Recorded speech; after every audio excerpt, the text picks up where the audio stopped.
Good morning. आज हम करेंगे न्यूटन रिंग्स यानी न्यूटन वलय।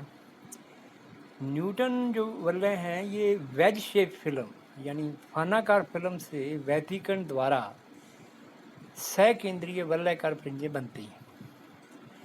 इसमें एक कांच की प्लेन प्लेट होती है और इस पर एक प्लेनो कॉन्वेक्स लेंस समतलो उत्तल यानी ऐसा लेंस होता है जो देखने में लगभग प्लेन सा होता है, लेकिन इसकी वक्रता त्रिज्या जो है वो बहुत ज़्यादा होती है। तो ये कांच की प्लेट देख रहे हैं आप पी, और ये इसके ऊपर एल जो है वो प्लेनो कॉन्वेक्स लेंस रखा हुआ है। इसके ऊपर एक कांच की प्लेट ये रखी हुई है 45 डिग्री एंगल पर।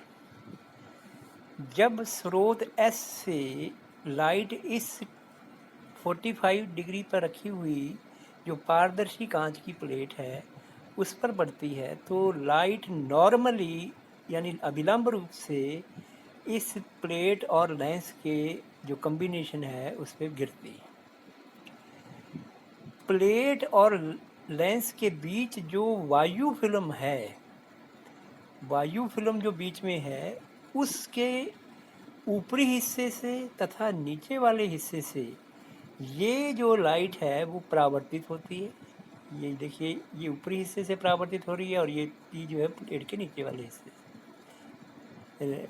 तो इस वायु फिल्म के दोनों हिस्सों से जो परावर्तित लाइट होगी ये फिर इसी प्लेट के थ्रू ये आगे माइक्रोस्कोप एन में जाती है और यहाँ पे आप व्यतिकरण जो है वो देखते हैं इन दोनों तरंगों का, जो कि लेंस से और प्लेट के ऊपरी हिस्से से परावर्तित हुई है, लेंस के नीचे वाले हिस्से से और प्लेट के ऊपर वाले हिस्से से। अब आप जानते हैं कि ये जो व्यतिकरण है ये दोनों तरंगों के बीच है और व्यतिकरण जो है वो निर्भर करता है पथांतर पर।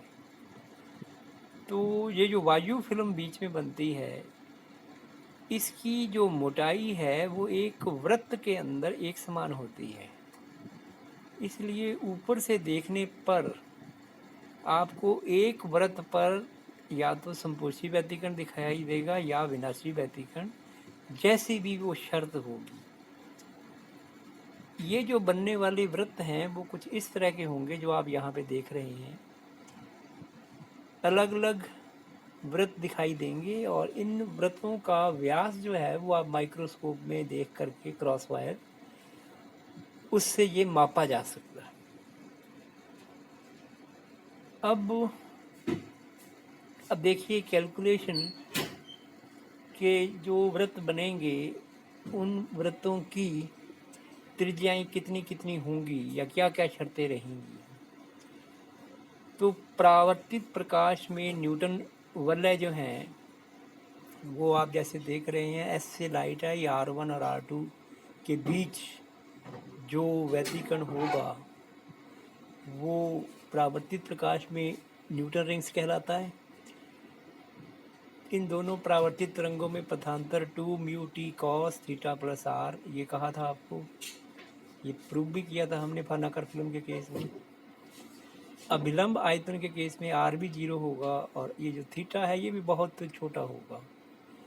तो यदि आप इन दोनों को नेग्लिजिबल कहें तो डेल्टा की वैल्यू 2 म्यू टी, और स्टोक्स के नियम के अनुसार जो सघन माध्यम के पृष्ठ से परावर्तन के बाद λ/2 का एडिशनल पथांतर आता है, इसलिए जो कुल पथांतर है वो 2 म्यू टी माइनस λ/2। अब देखिए प्रदीप्त फ्रिंज के लिए डेल्टा जो है वो n लैम्डा होना चाहिए, यानी यहाँ पे 0.12। यदि यहाँ पे वैल्यू रखिएगी तो 2 mu T is equal to n plus 1/2 lambda. अदित फ्रिंज के लिए delta n plus half lambda होना चाहिए, जैसे 2 mu T is equal to n lambda, n is equal to 1 2 3। वायु फिल्म यदि है तो म्यू इज इक्वल टू 1। अतः प्रदीप फ्रिंज की जो शर्त होगी यानी 2 times T is equal to n plus half lambda, और अदित फ्रिंज की जो शर्त होगी वो 2t is equal to n lambda. अब देखिए अदित और प्रदीप्त वलयों के व्यास।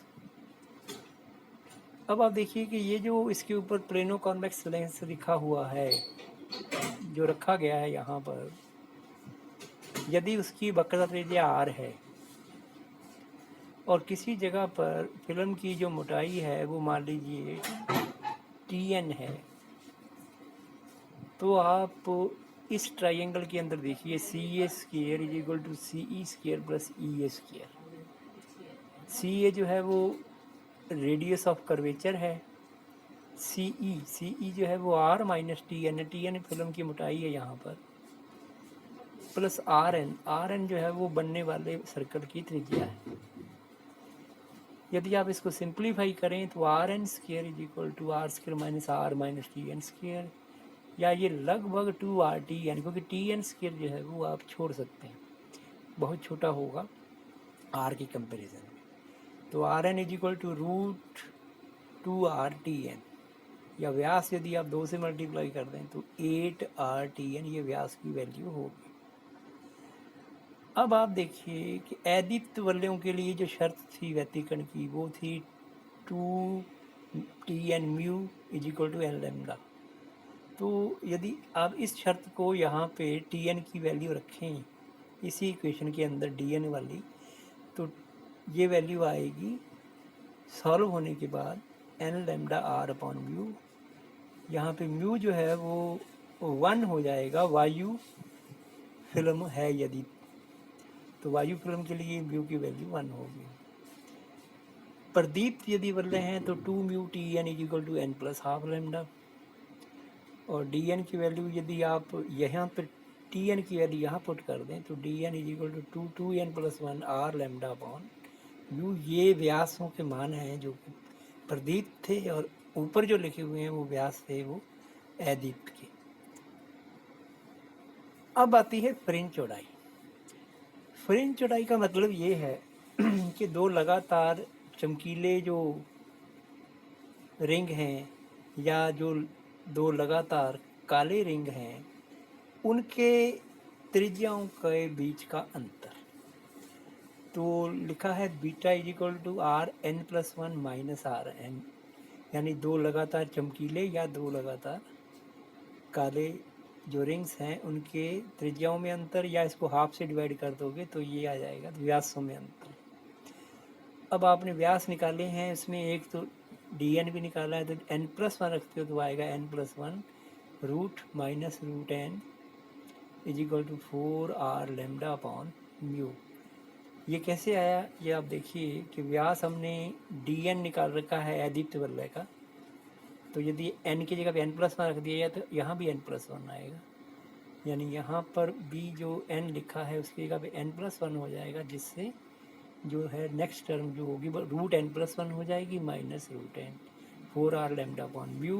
म्यू यहाँ पे 1 भी हो सकता है यदि हवा है, और प्रदीप्त वलयों का जो फ्रिंज अंतराल है वो भी इसी तरह से आएगा DN और DN प्लस 1, तो वो वैल्यू जो आएगी वो root 2n plus 3 minus root 2n plus 1, और ये 2R लैम्डा अपॉन म्यू। अब आप देख सकते हैं यहाँ से कि जैसे जैसे n की वैल्यू बढ़ेगी तो जो फ्रिंज चौड़ाई की वैल्यू है वो गिरेगी, क्योंकि जैसे आप यहाँ पर मान लीजिए n की वैल्यू 1 है तो 1 और अंडर रूट 1 और अंडर रूट 2 का अंतर जो आएगा वो ज़्यादा होगा कंपेयर में कि अंडर रूट 3 और अंडर रूट 2 का जो डिफरेंस आएगा, या अंडर रूट 11 और अंडर रूट जो 10 का डिफरेंस आएगा वो बहुत कम होगा। तो बाहर वाले जो रिंग्स बनते हैं न्यूटन रिंग्स के अंदर वो काफ़ी नज़दीक बनेंगे, और अंदर वाले जो रिंग्स हैं उनके बीच का जो चौड़ाई है वो ज़्यादा होगी, और यही बात आप अदीप्त और प्रदीप्त दोनों वलयों के लिए कह सकते हैं, जैसा इस रिलेशन से ये क्लियर भी।